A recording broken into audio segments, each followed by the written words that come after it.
Hello everyone, I'm JG and welcome back to Music Forever, where today I'm bringing you guys another catch-up review, a segment where I get to talk about some albums released earlier this year that for whatever reason I didn't have a chance to talk about in full when they initially dropped and give them a full review.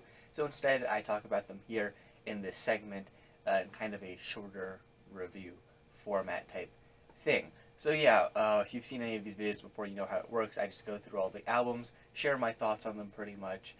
This is just my own personal opinion, so if you happen to disagree with any of the opinions I have here, that's perfectly fine. In fact, feel free to leave your own opinions on either of these albums in the description down below. And with that said, let's get started with the first album that I'm going to be talking about here today, the newest album from Jack White, Boarding House Reach. Now, when it comes to Jack White and the White Stripes by extension, I haven't exactly been like the largest fan, I guess you could say. Not that I dislike the White Stripes, but I'm not really like crazy about them either, I guess. At least based off the albums from them that I've heard. I haven't heard all of them, but I've heard the majority of their albums, and you know, I don't think they're bad necessarily. I just don't really care for them all that much. So when Jack White had a new album coming out, I wasn't really, you know, super excited or anything quite like that. I haven't heard any of his other albums on his own outside the White Stripes either.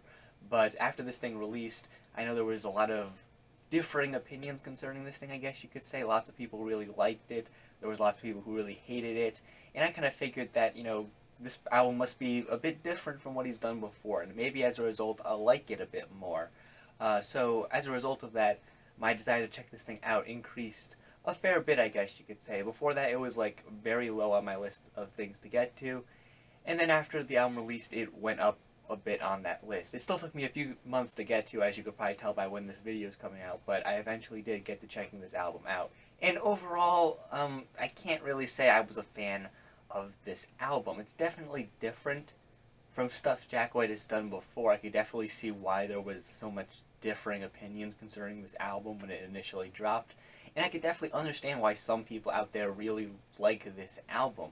But I'm not one of those people. I just found this thing to be really annoying, pretty much. Like, this album, it's a lot different than his previous works, a lot more experimental. There's a lot more pulling from different genres and things like that on this thing.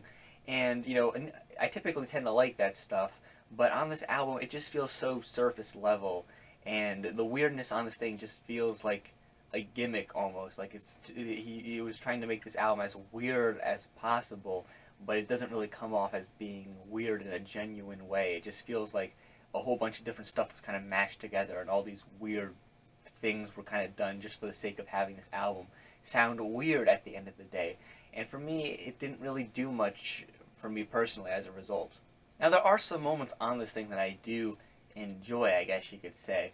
I don't think every aspect about this album is bad necessarily. I do think that there are a lot of good ideas in this album somewhere. I just don't feel like they're all executed as well as they possibly could be. The first two tracks on this thing, Connected by Love and Why Walk Dog, are two pretty good tracks in my opinion. I don't think they're outstanding or anything, but they're solid tracks, and they managed to incorporate some of the odder elements that the album tries to incorporate into itself in a way that works, I guess you could say, more than some of the other tracks on this thing. Neither of these two tracks really come across as just annoying, or the weirdness doesn't feel like it's just surface level. They're just solid cuts in my opinion. And there's also several other moments across this album where I feel like maybe there's an interesting riff that pops up here or there that happens more than a few times on this thing, on some of the other tracks. But honestly, outside of that and some other kind of quirky, interesting ideas, the rest of the album didn't really do a lot for me. And there were some moments on this thing that just really annoyed me too, like the really screechy sounding instrumentation that comes towards the end of the track, Corporation.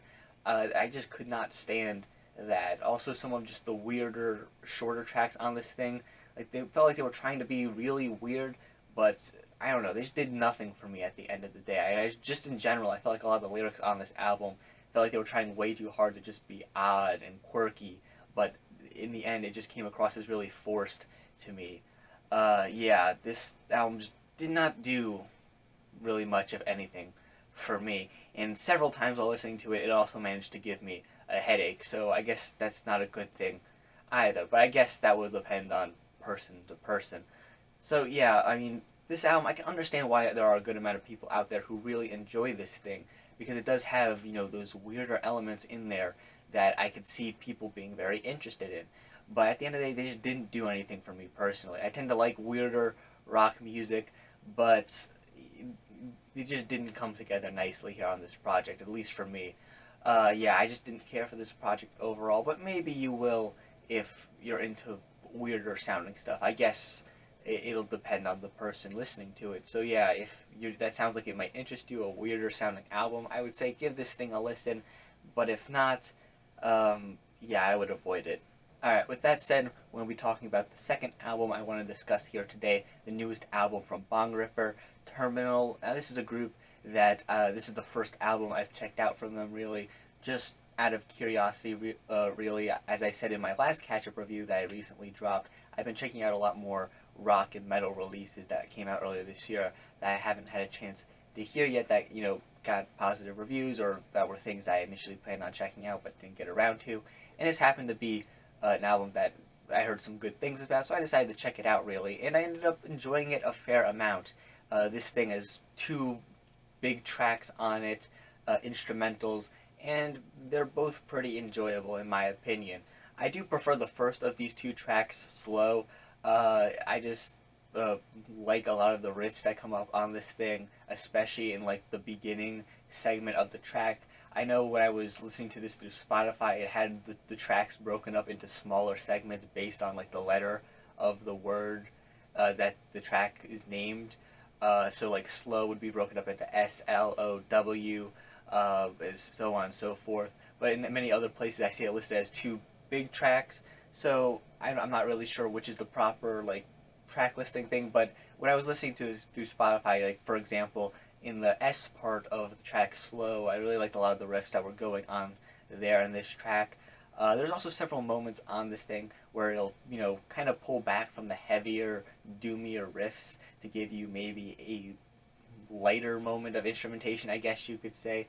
And I found these to be much appreciated overall. I think that these 2 tracks on this thing are very well put together overall. I like the transitions between the different segments of these tracks. Each little segment of these songs manage to sound different and like their own thing, but at the same time manage to kind of tie everything together nicely. They don't sound necessarily like different songs as much as they sound like different parts of the same song, which is a good thing overall, I guess you would say. Yeah, it's just a pretty solid instrumental album overall, and despite being an instrumental project, this thing can definitely hold your attention even without any lyrics, maybe for you to analyze or look into. Really, the instrumentation here really does a good job all on its own. If I had any complaints with this project, it would be that, I think the second track on here maybe has some segments on it that I feel like aren't as interesting as some of the others that appear on this thing. It's not like a fatal flaw to this album or anything quite like that. It's just, a slightly weaker moments do occur on that second track, I feel. But overall, this is a very solid album in my opinion, and it's an album that if you're a fan of, doomy, almost sludgy, like stoner metal, you should definitely give this a listen because it's a pretty good album in my opinion. And finally, the last album that we're going to be talking about here in this segment today is the newest album from Slash with Myles Kennedy and the Conspirators, Living the Dream. This is the 3rd album that Slash has put out with this group of his who are pretty much like main artists as well. I'm not sure why they're just credited as features on this thing when they play on the entire album, but that's kind of besides the point. And I wasn't really sure what to expect from this one exactly, and overall I just got a pretty average hard rock album, I guess you could say, coming from this album. When it comes to a lot of the performances on this thing, I would say that they're pretty solid, especially when you have artists like Slash and Myles Kennedy involved, who I think are both pretty great in their own respective fields. Of course, their performances on this thing are pretty enjoyable.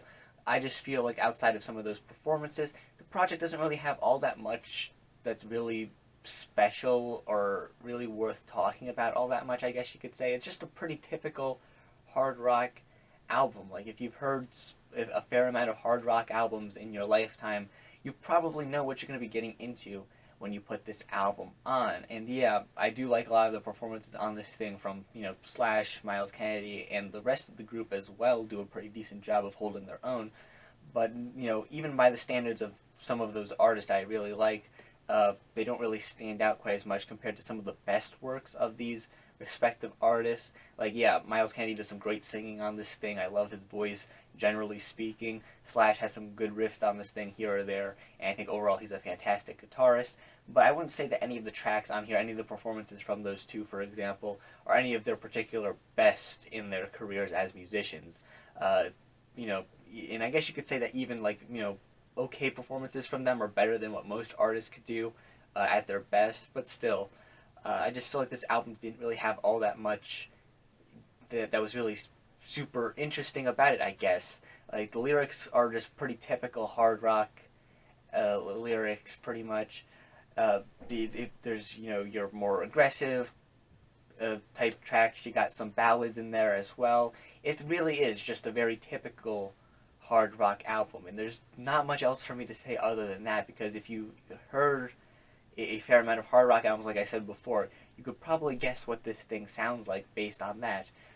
So overall, I just feel pretty average on this album overall. Like I said, the performances on this thing are solid throughout. There isn't really any moments on this thing that I feel like are downright awful, but at the same time, it leaves me wanting a bit more, especially considering you have artists like Slash and Myles Kennedy involved in this project. When I think those two are fantastic in their own fields, I feel like they could be doing much better than an album like this, which is just so typical of the genre that it's a part of, that it just doesn't really stand out in any big way, despite the fact that you have some big names on this thing with a lot of talent.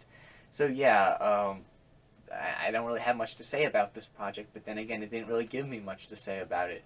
It's an average album, I guess, if you're a fan of hard rock, if you're a fan of Slash, if you're a fan of any of the artists on this thing, really.